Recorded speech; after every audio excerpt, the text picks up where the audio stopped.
RAZOR। तो book list पे right click किया, पेज बना रहे हैं जैसे व्यू बनाते थे। तो ये जो पेज है इसको कहते हैं रेजर पेज। राइट क्लिक किया, ऐड रेजर पेज, और यहां पे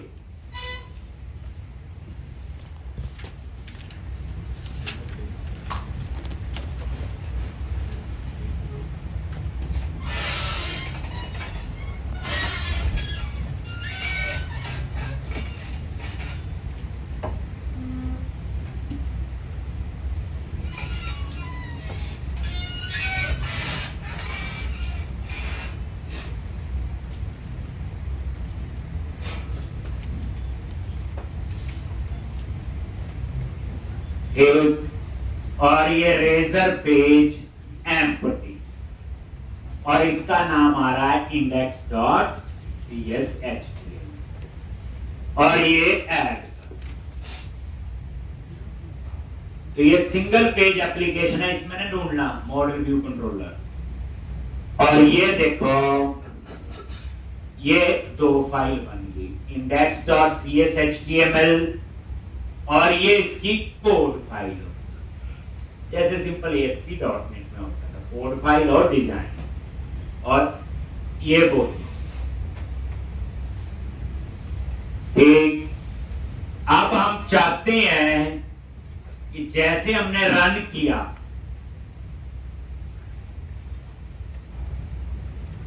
तो ये इंडेक्स वाला पेज ओपन होना चाहिए। तो कैसे है, वहां तो कंट्रोलर का नाम लिखते थे एक्शन, यहां पे कैसे होता है, और इसका लिंक हम वहां मेन्यू में लगाएं।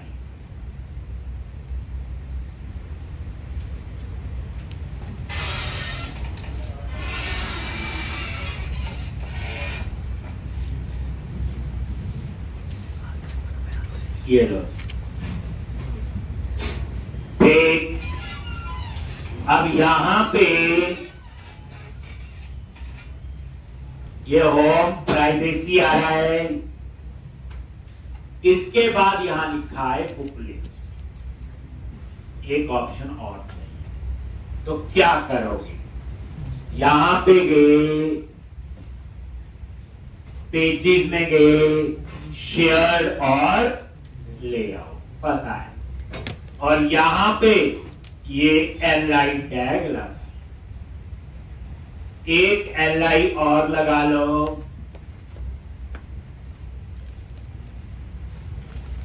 और सेम ये देखो, यही क्लासेज यूज करनी जो ऊपर है, बूटस्ट्रैप वगैरह आ गया।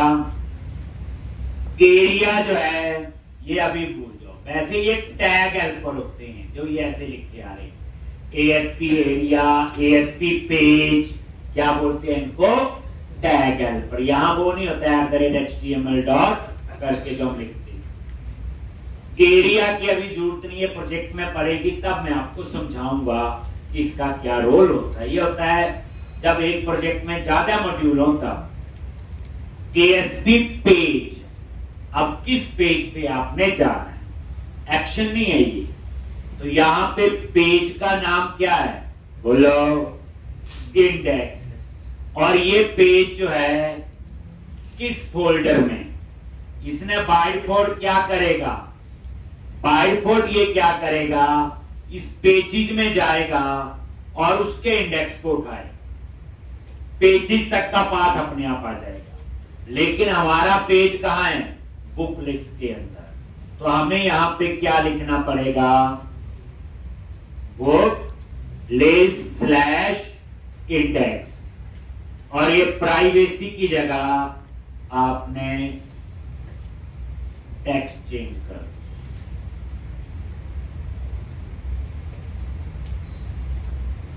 अब ये देखो,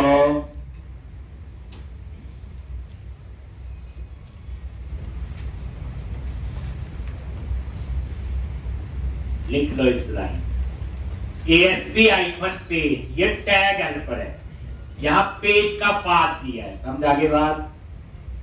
जब एमबीसी होगा इसमें तो एएसपी हाइफन एक्शन आएगा, एएसपी हाइफन कंट्रोलर आएगा। ठीक, ये टैग हेल्पर है, बस याद रखना, ये पहचान एएसपी हाइफन जो भी है। अब आप देखोगे क्या ये लेआउट पे चेंज हुआ कि नहीं।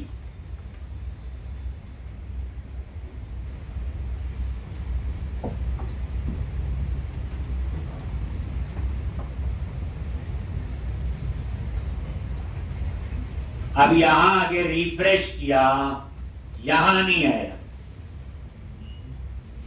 ठीक, तो याद रखना पुराने वर्जन में तो आ जाता था, रिफ्रेश करते थे। तो इसमें विजुअल स्टूडियो 2022 में माइक्रोसॉफ्ट वो फीचर ऐड करना बाय डिफॉल्ट, उसमें तो हो जाता रिफ्रेश करते आ जाता था, यहां भी आएगा। अब मैं इसको रन करता हूं दोबारा से तो आ जाएगा, देखना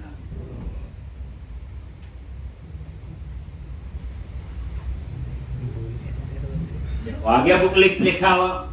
वो तो पूरा रन करना पड़ा, कंपाइल हुआ और ये बुक लिस्ट पे क्लिक करो तो ये बुक लिस्ट पे आ इंडेक्स पे। क्या करना बात की बात है, बट ये आया क्यों? तो इसके लिए पैकेज इंस्टॉल करना है जो उसमें होता था, कौन सा, समझ आ गए ना। जैसे हम HTML में चेंज करते थे, रिफ्रेश करते अपने आप ही प्रोजेक्ट रन करने की जरूरत नहीं होती थी। वो रन टाइम कंपाइलेशन का एक पैकेज है जो हमें यहाँ यूज करना है। इसमें वो मतलब विजुअल स्टूडियो 2019 में था, 22 में आप कह सकते हो वो ऐड करना भूल गए, क्या पता आगे आ जाए, बट हमें आइडिया तो था ना भाई ऐसा होता है। तो टूल्स पे गए, nugget, manage nugget packages for solution,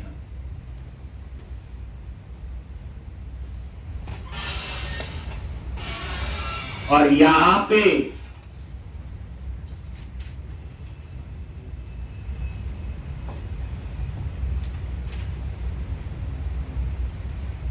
compilation लिखा, और ये सेकंड ऑप्शन है microsoft.asp.net core.mpc.razor.runtime compilation।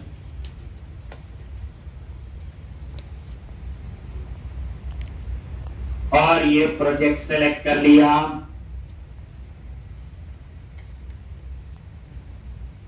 और ये कहां पे, तो यहां पे गए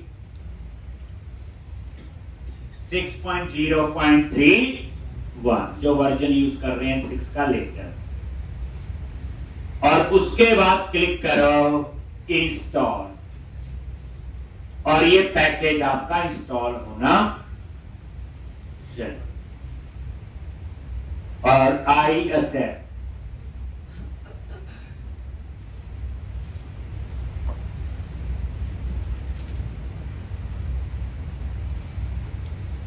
और ये देखो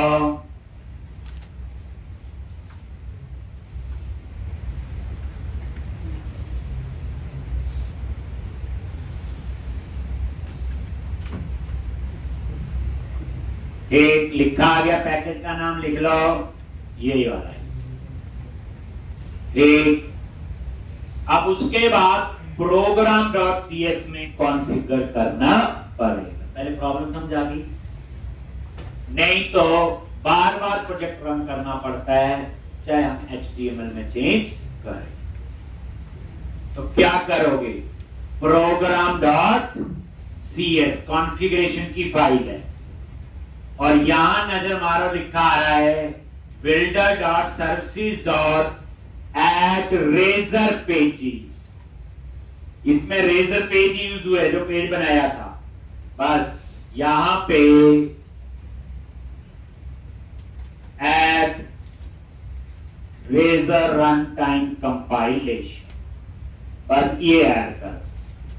अब आप कुछ भी चेंज करोगे, प्रोजेक्ट रनिंग है HTML के अंदर, तो प्रोजेक्ट दोबारा रन करने की जरूरत नहीं पड़ेगी, सिंपल रिफ्रेश करो। अब ये फीचर जो है विजुअल स्टूडियो 2019 में बाय डिफॉल्ट एडेड थी, इसमें हमें ऐड करनी पड़ेगी।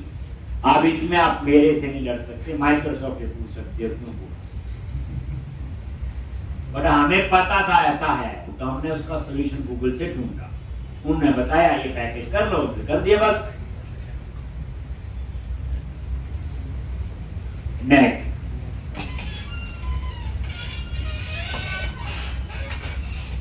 एक अब यहां पे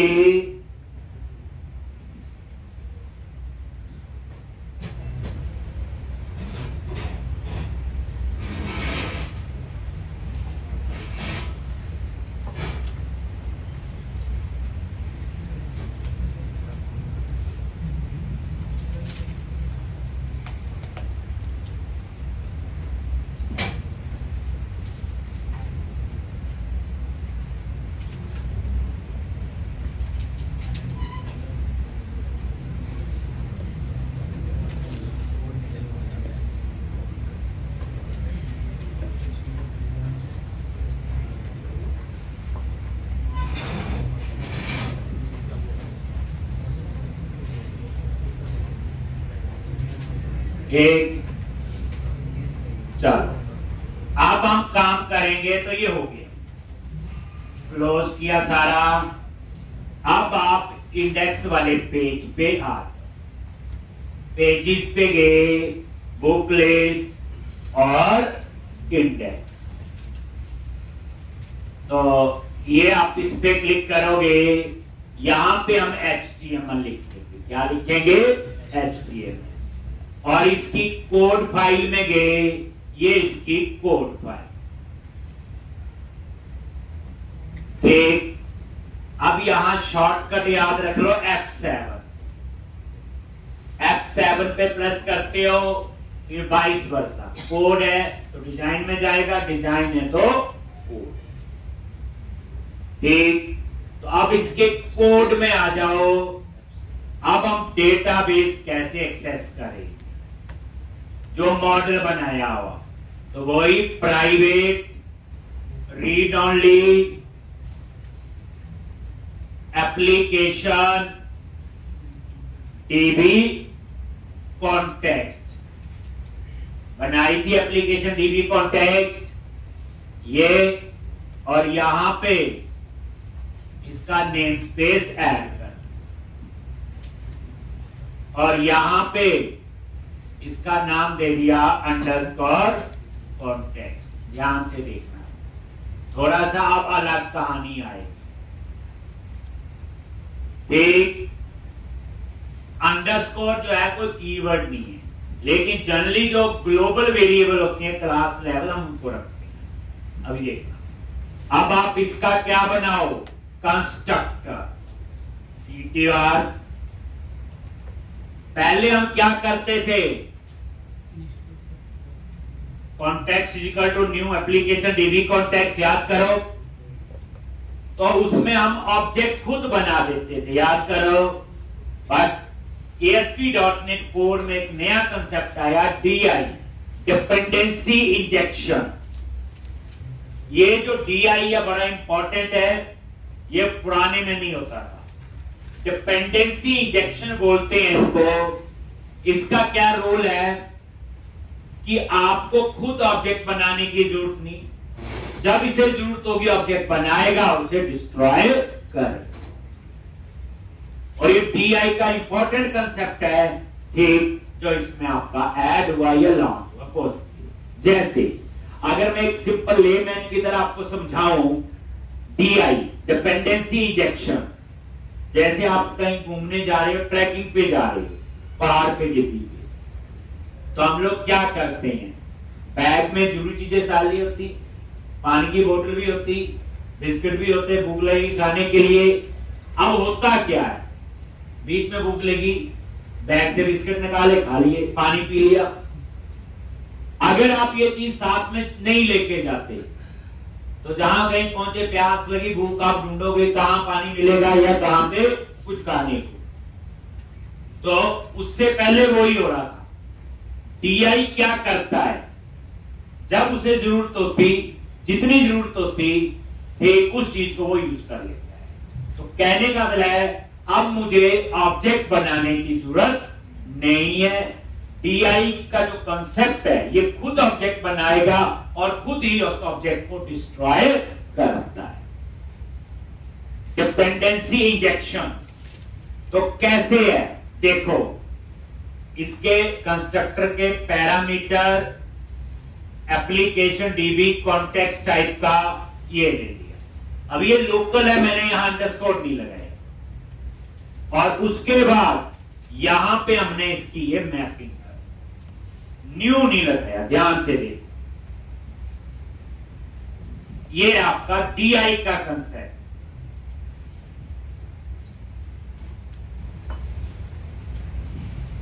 डिपेंडेंसी इंजेक्शन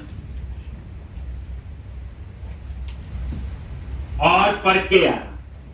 मैंने तो सिंपल समझाया है कि DI में क्या होता है, खुद ऑब्जेक्ट बनाता, खुद ही डिस्ट्रॉय करता, जितनी उसको जरूरत होती, जब उसे जरूरत होती है। पहले नहीं तो क्या करते थे, यहां पे हम लिख देते थे ऑब्जेक्ट बनाने का।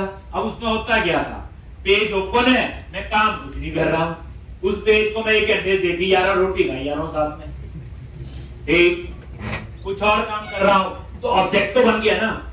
अब इस केस में जब तक आप इस कॉन्टेक्स्ट को यूज नहीं करोगे तब तक ऑब्जेक्ट नहीं बनेगा, जब जरूरत थी तब। ये बड़ा अच्छा कंसेप्ट है जो ASP.NET 4 में ऐड किया था, DI डिपेंडेंसी इंजेक्शन आ गया। अब उसके बाद ये इंडेक्स पेज है तो डिस्प्ले का चाहिए, तो डेटा को स्टोर करने के लिए हम एक प्रॉपर्टी बनाएंगे। एक कैसे, प्रॉप टैब प्रेस किया और यहां पे आई कलेक्शन बनेगी, तो आई इनमरेबल किसकी, बुक की, और प्रॉपर्टी का नाम रख दिया बुक्स। ये लो, अब इस प्रॉपर्टी के अंदर सारी बुक्स की डिटेल डालूंगा। आई इनमरेबल क्या है, कलेक्शन बनाता है, किस क्लास की बनाएगा, बुक, ये बुक क्लास का ऑब्जेक्ट का एरे बने। अब इसमें जो है ये ऑन गेट, ये आपका हैंडलर है, ये क्या आपका हैंडलर है, इसमें एक्शन नहीं होती। ऑन गेट हैंडलर कब कॉल होगा, जब आप इस पेज पे आओगे। ऐसे ऑन पोस्ट जब सबमिट होता है, ठीक, तो ऑन गेट कब कॉल होता है,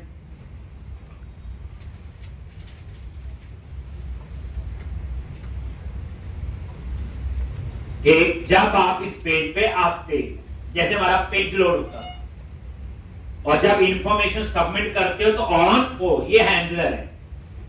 अब यहां मैंने क्या लिखा, तो अभी आप ऑन गेट का कोड ना लिखना, इसमें मैंने काफी चेंजेस छोटे छोटे करने हैं, बाद में लिखने का है। ये देखो बुक्स क्या है, वेरिएबल, ये प्रॉपर्टी, और underscore context dot books dot, और यहां पे हम यूज करेंगे टू लिस्ट अ सिंक। हम टू लिस्ट यूज करते थे, बट इसमें हम यूज करने जा रहे हैं टू लिस्ट अ सिंक। वही इंफॉर्मेशन तो आएगी, असिंक्रोनसली आएगी, जैसे एजेक्स समझाया था, एक असिंक। और जब भी यहां असिंक लगा, देखो टू लिस्ट भी है बच्चे, वो भी चलता है, ये देखो ये भी है,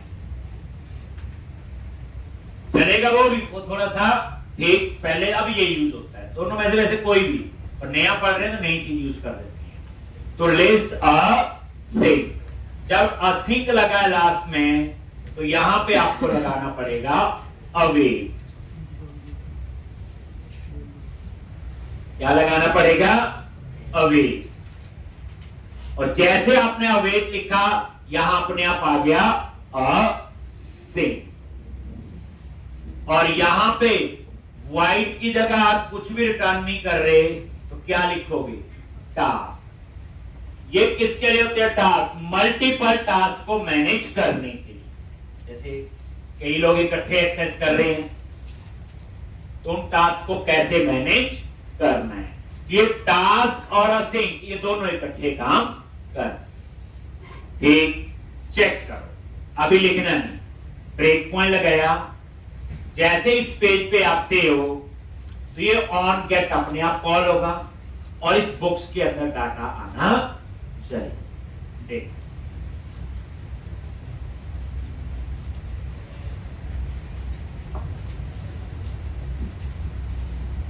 ये हैंडलर है ऑन गेट। जैसे आप इस पेज पे आओगे तो अपने आप कॉल होगा।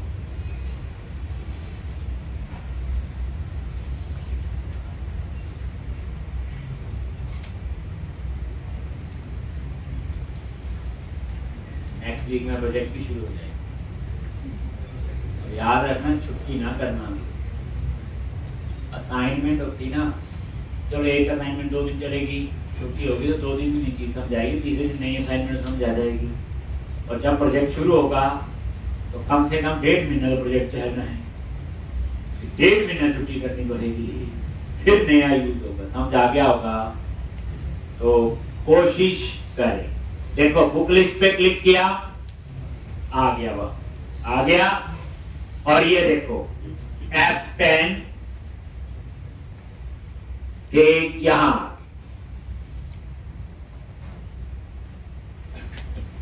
एक और यहां पे देखो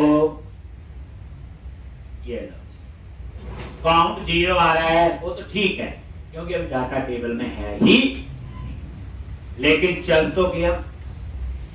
एक काउंट 0 आ रहा है तो टेबल में डाटा नहीं, पर 4 तो ये।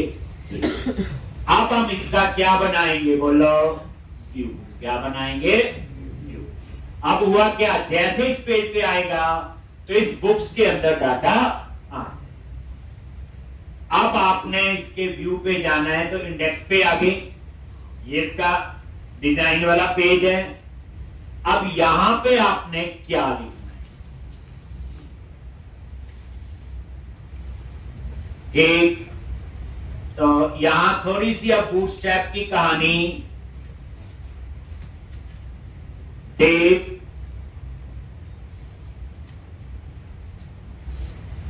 क्लास डेटा कैसे आना चाहिए? रो।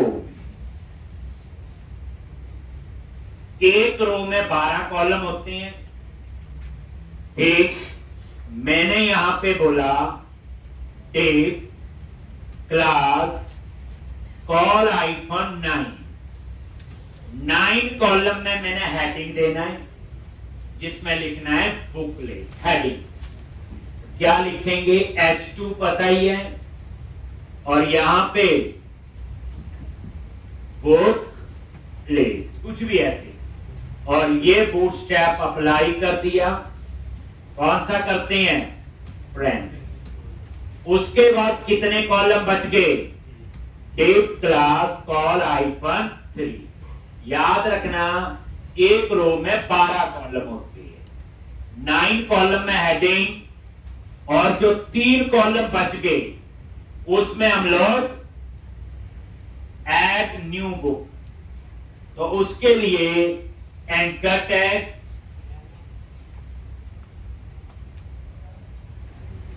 एक, और यहां पे क्लास ptn हाइफन इन्फो,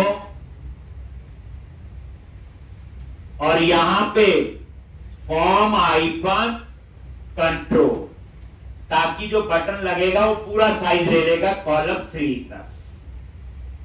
पता है? अब उसके बाद इसके क्लिक में कहां जाना है?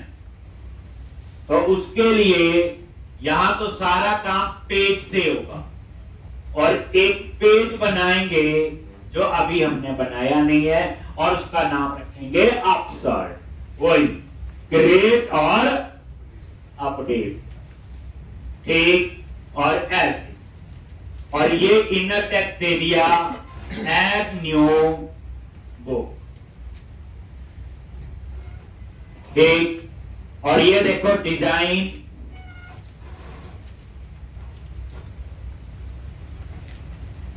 ASP hyphen page.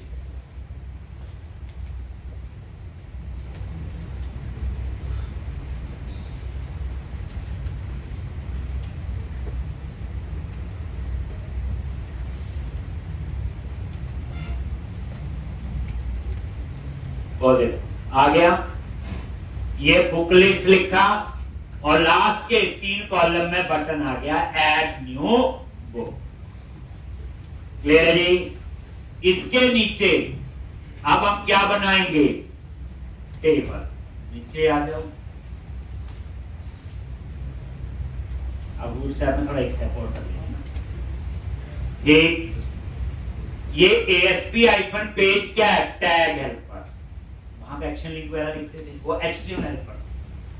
अब उसके बाद क्या करोगे? टेप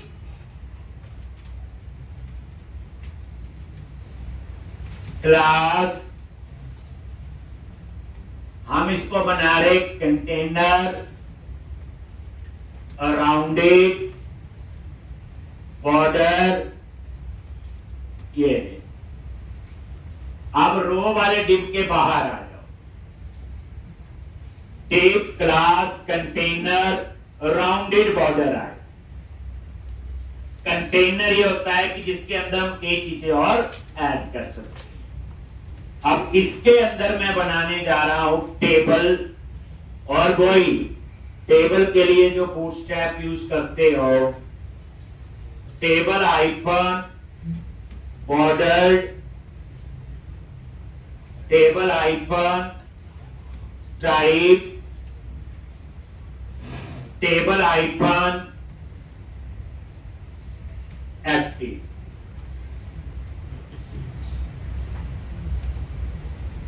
और यहां पे टी एट टेबल हेडिंग,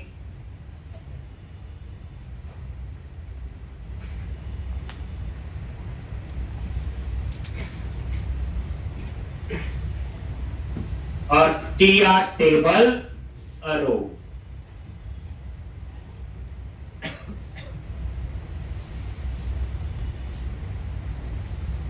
एक और TH टेबल हेडिंग, सबसे पहले क्या आएगा? टाइटल,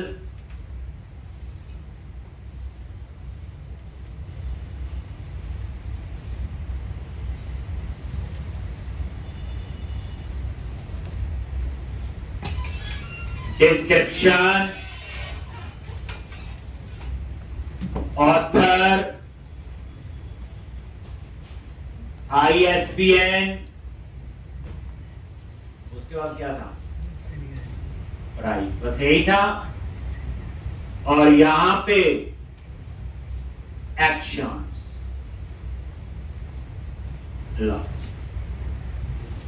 और डिजाइन पे नजर मारो पहले कैसे आ रहा देखो। रिफ्रेश करो, चल पड़ा ना आपको जो मैंने रन टाइम कंपाइलेशन वाला।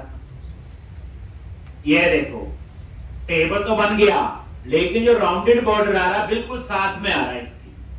आप क्या करो? थोड़ा सा मार्जिन दे दो, यहां पे पैडिंग दे दी और मार्जिन। और ये देखो रिफ्रेश कर,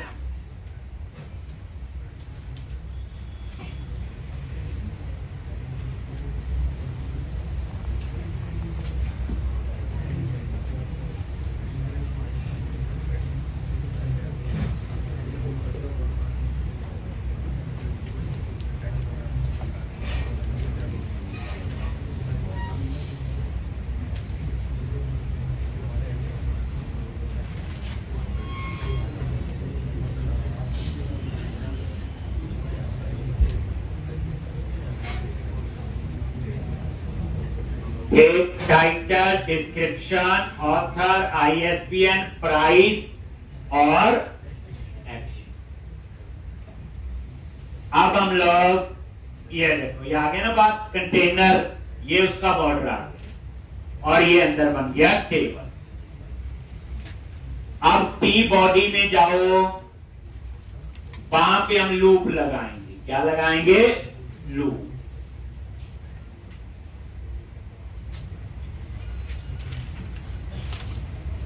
तो यहां पे टी बॉडी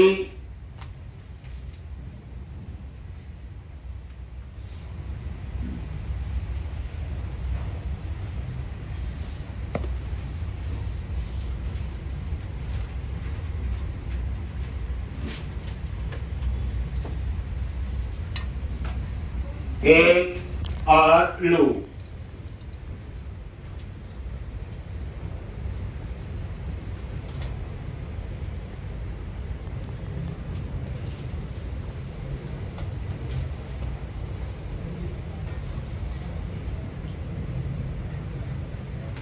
समझा रहा है? अब आप लोग नीचे टी बॉडी में आ जाओ और यहां पे लूप लगाओगे टीआर, और यहां पे इस बार हम लोग एक एडिट का बनाएंगे और एक डिलीट का। डिटेल का रेंडर फाइंड का ही होता है। तो यहां पे @ फॉर ईच, ये फॉर ईच लूप,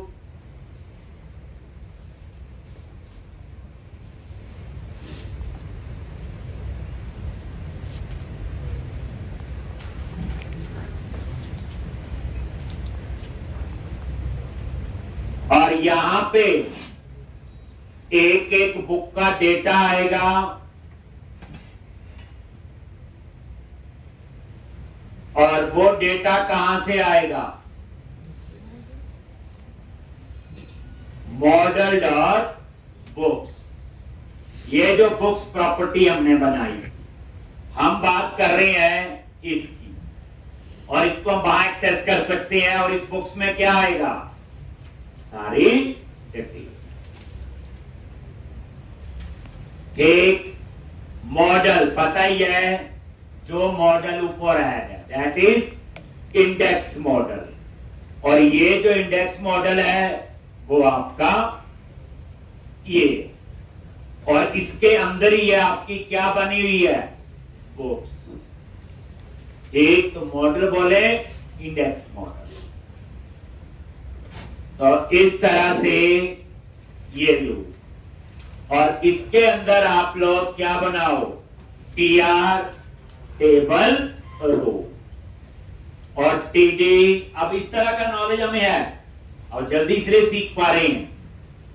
टीडी, और यहां क्या लिखोगे? @ बुक डॉट, सबसे पहले क्या चाहिए? टाइटल, और इसी तरह से टाइटल के बाद डिस्क्रिप्शन, डिस्क्रिप्शन के बाद ऑथर, ऑथर के बाद जी, ऑथर के बाद क्या था? सीक्वेंस वही रखना ना ऊपर वाला। ISBN के बाद क्या था? प्राइस। टेबल में डाटा आना है, ये sequence, title, description, author, ISBN और प्राइस। उसके बाद यहां पे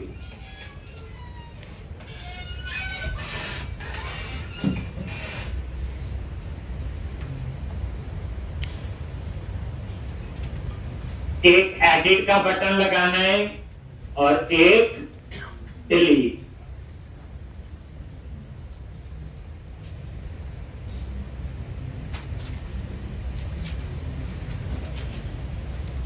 तो कैसे? Anchor tag, class VTN icon, info,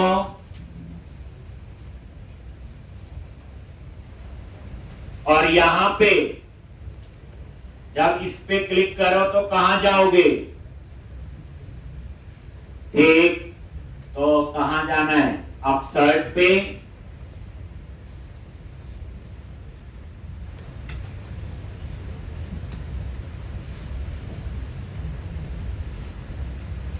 और कहां पे? Book list / अपसर्ट। बट इसमें तो एक पैरामीटर भी चाहिए, आईडी चाहिए, नहीं चाहिए? ये एडिट का आईडी पास नहीं करते थे, तो इसमें पैरामीटर के लिए लिखना है ASP-route-id, और ये आपका यहां पे आएगा आईडी। आईडी कहां से आएगा, बुक डॉट आई, और यहां पे टेक्स्ट दे दिया एडिट। याद रखो क्या पास किया, बुक लिस्ट स्लैश अपसर्ट, वही एडिट का कोड है, आईडी पास करते थे, याद करो ऐसे। तो ये टैग हेल्पर है ASP हाइफन राउट, और ये आईडी कोई कीवर्ड नहीं है, पैरामीटर का नाम है। कुछ और रखना है तो कुछ और रख सकते हैं, लेकिन जब अपसर्ट बनाओगे तो उसमें यही एक्सेस।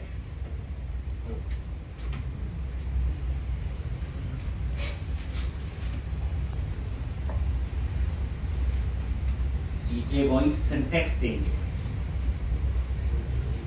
अब ये एडिट का इसी तरह से डिलीट का, तो क्लास BTN हाइफन डेंजर।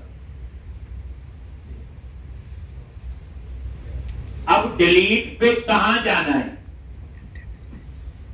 इसके लिए डिलीट का एक हैंडलर बनाएंगे और साथ में हम पास करेंगे एक पैरामीटर।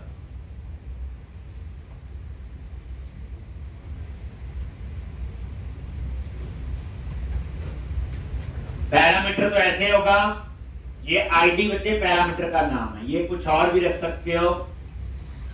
अब इसके क्लिक में हमें एक अपना हैंडलर बनाना पड़ेगा, ठीक। जैसे ऑन गेट डिस्प्ले के लिए हो गया, ऑन पोस्ट सेव करने के लिए होगा। अब ये तो बने हुए हैं, लेकिन कुछ नहीं बने हैं, हमें अपना हैंडलर भी बनाना है। तो ASP आइकन पेज हैंडलर, और उसका नाम मैं रखूंगा डिलीट। अभी बनाया नहीं है, जब बनाएंगे तब देखिए। इसके लिए बनाएंगे ऑन पोस्ट डिलीट, ये मैंने अपनी मर्जी का रखा है, कुछ और रखना है तो वो भी रख सकते हैं। और यहां पे क्या लिख दो, डिलीट।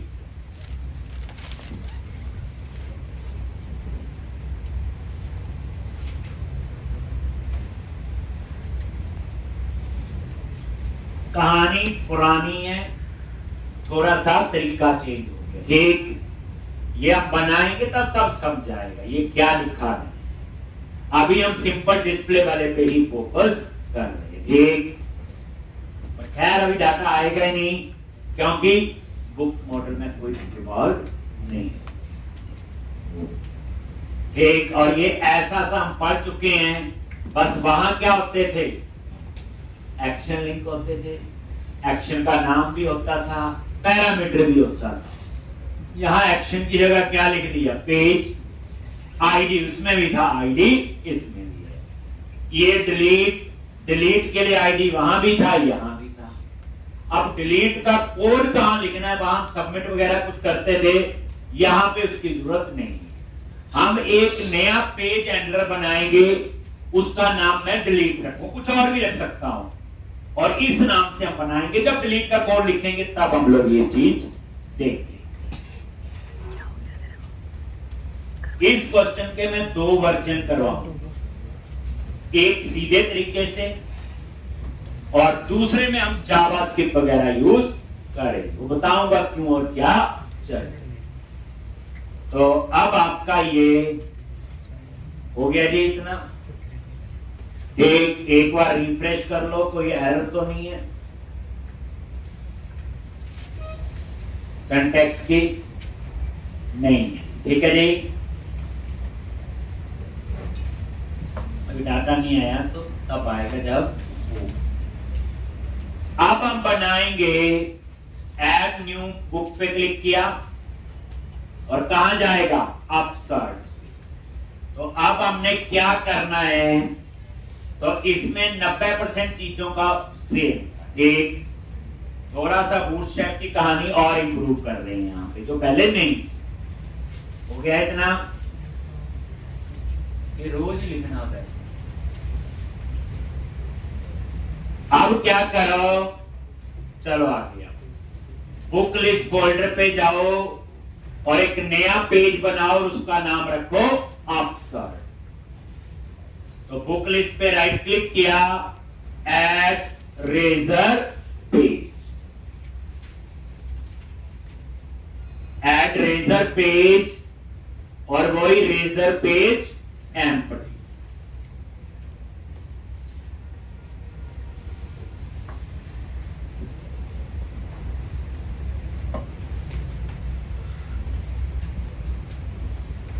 और यहां पे नेम दे दो क्या, अपसर्ट।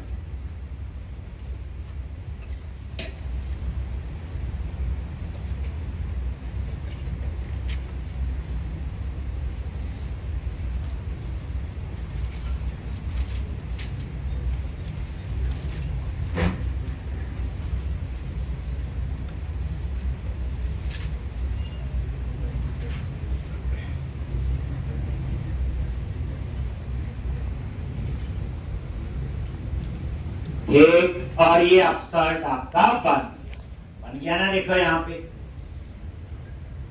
रन करके देख लो।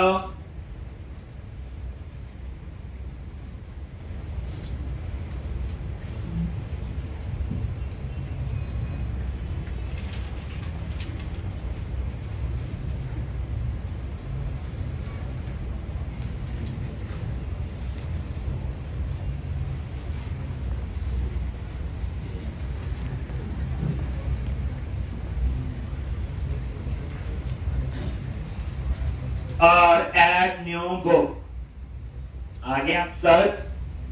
तो अब हम इस पे कोड कर रहे। तो आ जाओ अपसर्ट के कोड में जाओ, पहले वही F7 आगे, अगेन यहां डाटाबेस एक्सेस करना है। तो क्या लिखेंगे, अभी लिखा था private read only application DB context, और CTOR वही कंस्ट्रक्टर एप्लीकेशन डीबी कॉन्टेक्स्ट,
एक।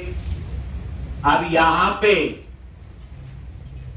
ये सेम कोई DI का कंसेप्ट, कोई ऑब्जेक्ट नहीं बनाया, पहले ये डिक्लेयर किया, कंस्ट्रक्टर में इंस्टेंस पास किया और ये इसको मैप कर। ठीक, अब हम जब सेव करें चाहे अपडेट, तो उसके लिए हम एक प्रॉपर्टी बना रहे, बट ये कलेक्शन नहीं होगी, ये आपकी सिंपल बुक की होगी, क्योंकि एक ही रिकॉर्ड सेव होगा और एक ही अपडेट होगा। इस बार कैट में कुछ नहीं लिखना,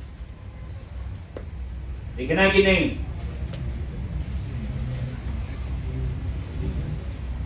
तो पहली बात अपसर्ट, सोचो क्या करते थे, आईडी आएगा तो क्या होना चाहिए, आईडी नहीं है तो क्या होना चाहिए, याद करो।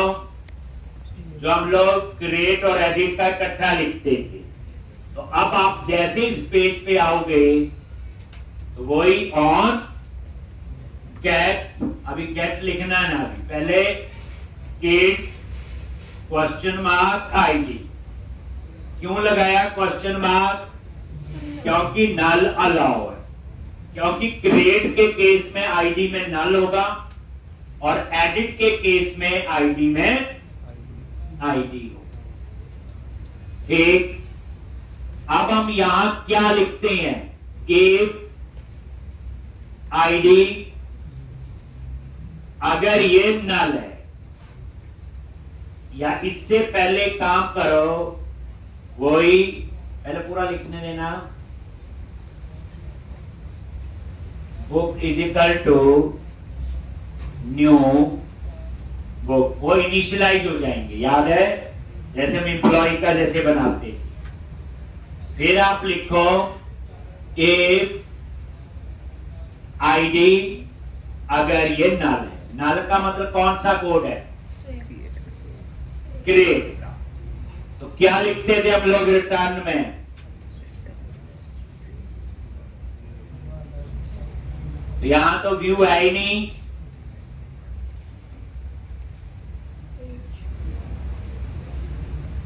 तो कहां जाएगा?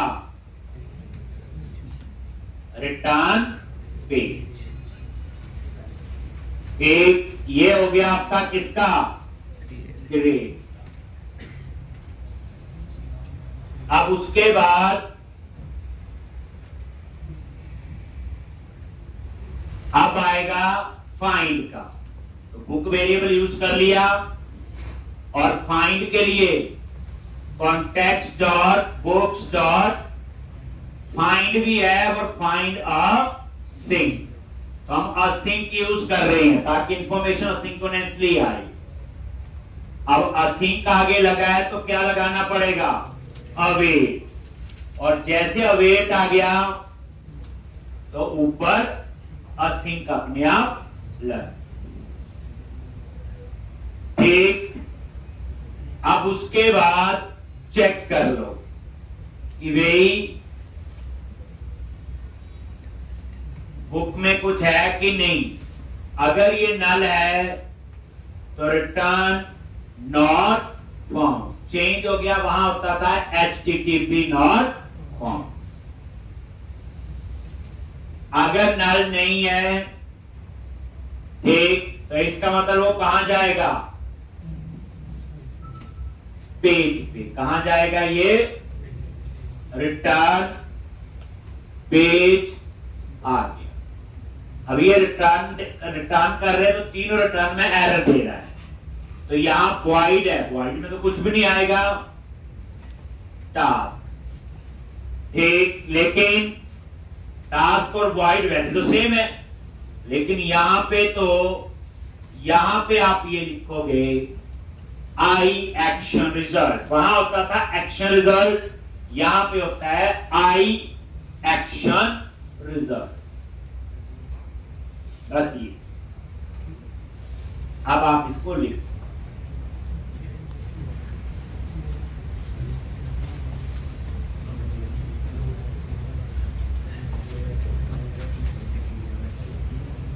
एक बार ब्रेक पॉइंट लगा के टेस्ट करते हैं पहले।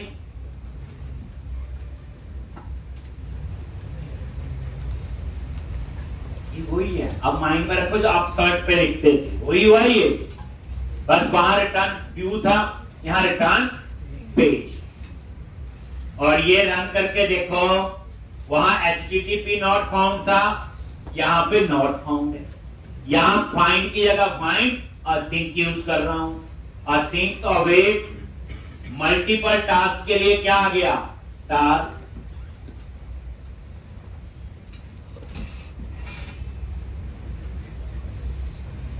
ये सब किया हुआ, कोई पहली बार नहीं कर रहे। ये देखो बुक लिस्ट,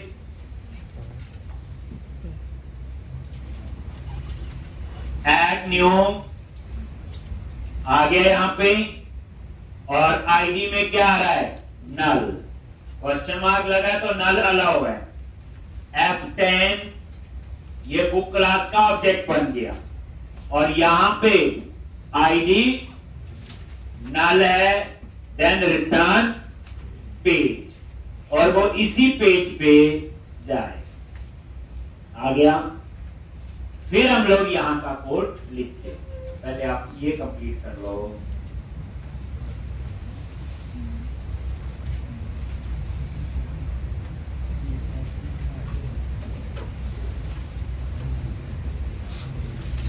ये सब आता है, बस फर्क कितना था, पहले एफबीसी में आता था, अब सिंगल पेज एप्लीकेशन में हमें एक।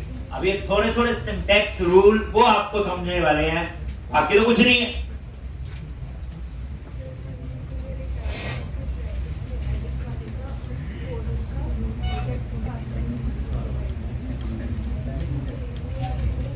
ये वेरिएबल डिक्लेयर होगा ना बच्चे, इसका स्कोप वहां तक ऑलरेडी है, डिक्लेयर करने की जरूरत नहीं है। पास व्यू में पास करना, क्योंकि व्यू एक अलग जगह होता है, अलग फोल्डर में। आगे अब आप इसके व्यू में जाओ और वहां वो टेक्स्ट बॉक्स वगैरह लगाएंगे, सारा काम जाम करेंगे।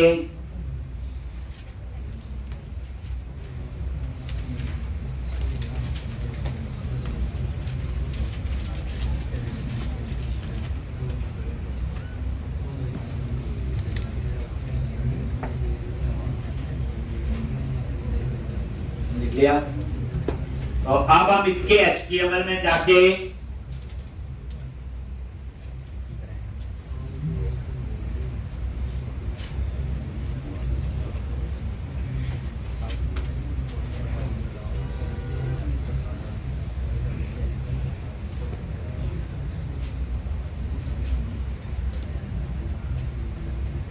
तो अब आप अपसार्ट में आ जाओ आगे, और यहां पे सबसे पहले टाइटल, यही आगे ये ब्लॉक बना हुआ, क्या लिखोगे, वेर, बोलो जल्दी, टाइटल, आगे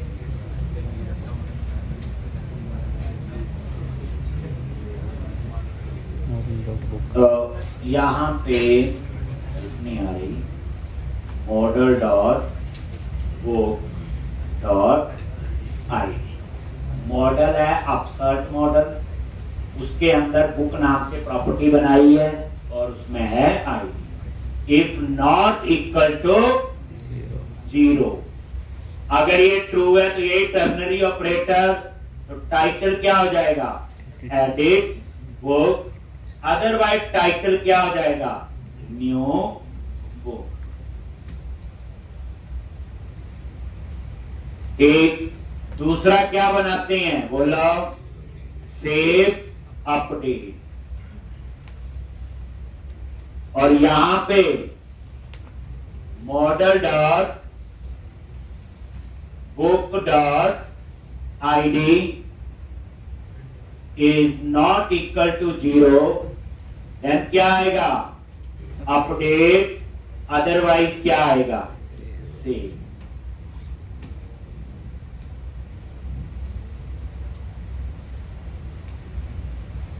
वो टर्नरी ऑपरेटर किया हुआ,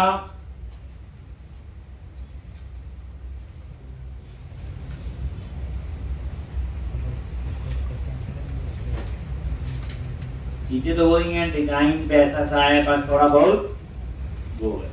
अभी तो सिंपली करवा दी ना, कुछ तो किया ही नहीं मैंने, आई हुई सिंटैक्स ही थोड़े बहुत हैं। बुकलेट,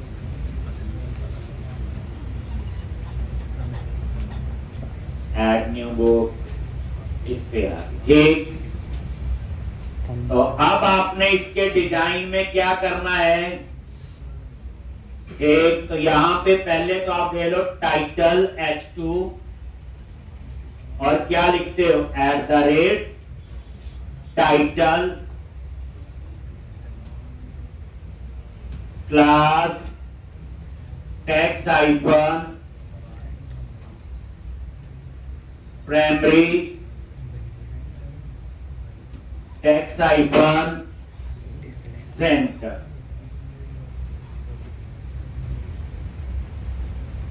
ठीक, और ये देख लो रिफ्रेश करके तो ये टाइटल आना चाहिए। आ गया न्यू बुक, ये लिखा हो।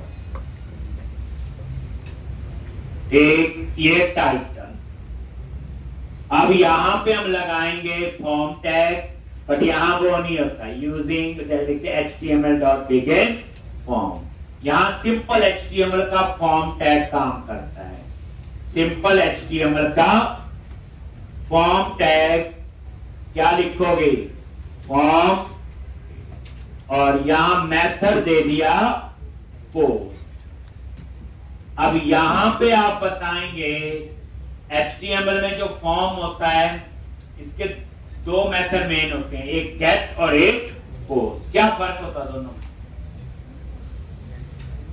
सर दोनों सर्वर पे डेटा भेजने के लिए यूज होते हैं, पर सर पोस्ट ज्यादा सिक्योर होता है। और सर क्योंकि सर पोस्ट में उसका URL नहीं आता, गेट में उसका URL बन के आता है। और छोटू और शाबाश शाबाश ये जो आंसर कौन दे रहा है? बिल्कुल ठीक बोल रहा है।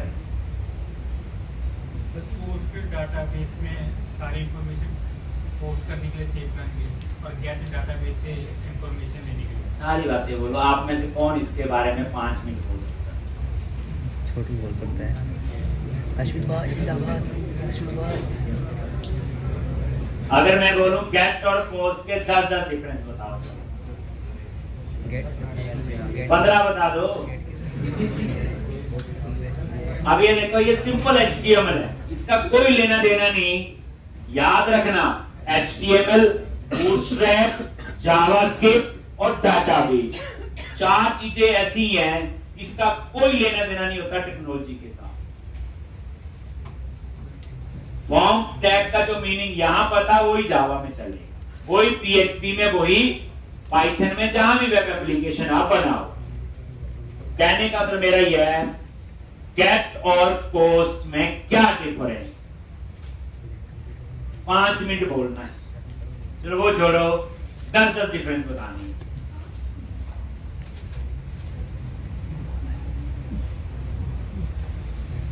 अगर मैं आपसे बोलूं पहले बताओ ये होते किस काम के लिए, हम क्यों पढ़ें, पहले इधर ही बता दो, बाकी बात की बात। इसमें डाटा पोस्ट करना है, इसमें हमको लेना है, इसमें देना है, सबमिट करना है, करोगे। सर्वर पे तो डाटा भेजना है, सर्वर पे डाटा भेजना है और उससे डाटा लेना है।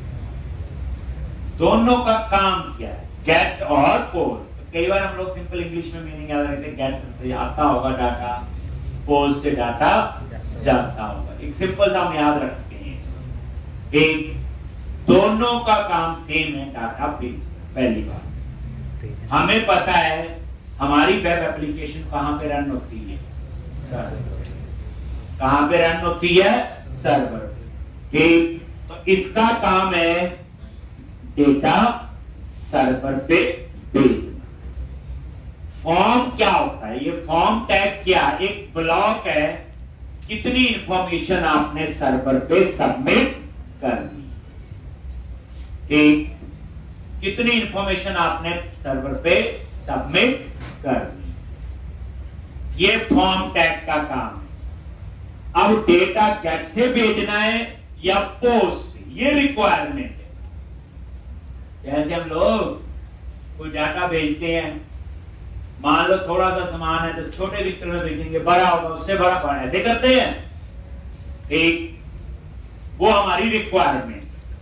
बट इन दोनों का डिफरेंस क्या है, तो पहली बात गेट के केस में जो डेटा है वो URL से पास होता है, यानी URL के साथ कॉन्कैटिनेट होगी। जैसे देखा होगा कई वेबसाइट्स में क्वेश्चन मार्क और बड़ा कुछ आगे लिखा होता है, क्वेश्चन मार्क और बड़ा कुछ आगे लिखा होता है, वो डाटा है। अब वो डेटा जो है ठीक वो आपका यूआरएल से जाता है। पोस्ट में कैसे जाता है? अब कहेंगे आंसर होना, एक गेट में डाटा यूआरएल से जाता, पोस्ट में डाटा यूआरएल से नहीं जाता। ले वो जाता तो होगा, काम तो दोनों का सेम है। तो याद रखना, गेट का डेटा यूआरएल से पास होता है और पोस्ट का डेटा एचटीटीपी हेडर से पास होता है। पोस्ट का डेटा जो है एचटीटीपी हेडर से पास होता है और गेट का डेटा जो है आपका यूआरएल से पास होता है। इसका मतलब ये हुआ, पोस्ट का डेटा हमें स्क्रीन पे नजर नहीं आता, गेट का डेटा जो है हमें स्क्रीन पे नजर आएगा। आप यूआरएल में देखोगे, पोस्ट के केस में आपका डाटा नजर नहीं आता, डिस्प्ले नहीं होता, क्योंकि उसमें डाटा कैसे जाता है? HTTP header. इसलिए कोई भी सेंसिटिव इंफॉर्मेशन है हम गेट से पास नहीं करते, हम वहां यूज करते हैं पोस्ट। कोई बोले नहीं जी मैंने तो इनक्रिप्ट कर दिया, तो डिक्रिप्ट करने वाला ज्यादा एक्सपर्ट हो सकता है। इसलिए कोई भी सेंसिटिव, जैसे पासवर्ड हो गया, कोई भी सेंसिटिव इंफॉर्मेशन है वो हम लोग गेट से पास नहीं करते। इसलिए हम कहते हैं गेट जो है वो सिक्योर नहीं है, पोस्ट जो है वो आपका सिक्योर है। गेट जो है वो आपका सिक्योर नहीं है और जो पोस्ट है वो आपका सिक्योर। जैसे गेट के केस में ब्राउजर हिस्ट्री मेंटेन्ड होती है। ब्राउजर हिस्ट्री सबको पता है। गेट के केस में ब्राउजर हिस्ट्री मेंटेन्ड होती है, पोस्ट के केस में ब्राउजर हिस्ट्री मेंटेन नहीं होती। ब्राउजर हिस्ट्री पता है, कौन कौन सी वेबसाइट खोली, सारा पता होता है। अब गेट के केस में यूआरएल में जो भी होगा तो स्टोर हो जाएगा। तो गेट के केस में ब्राउजर हिस्ट्री मेंटेन होती, पोस्ट के केस में ब्राउजर हिस्ट्री मेंटेन नहीं होती। गेट के केस में पेज कैश हो सकता है, कैशे मेमोरी में जा सकता है। पोस्ट के केस में पेज कैश नहीं होता। कैशे मेमोरी क्या होती? सिस्टम की फास्टेस्ट मेमोरी होती है। जो आपकी कैशे मेमोरी होती है वो सिस्टम की फास्टेस्ट मेमोरी होती है। तो गेट के केस में पेज कैश हो सकता है, पोस्ट के केस में क्योंकि जो पेज कैशे में चला गया, तो जैसे वर्क ऑफलाइन नहीं होता, इंटरनेट बंद है और फिर भी खुल रहा है, ये वो बात होगी। तो गेट के केस में पेज कैश हो सकता है, पोस्ट के केस में पेज कैशे में स्टोर नहीं होता। इसलिए गेट सिक्योर नहीं है, पोस्ट जो है वो आपका सिक्योर होता है।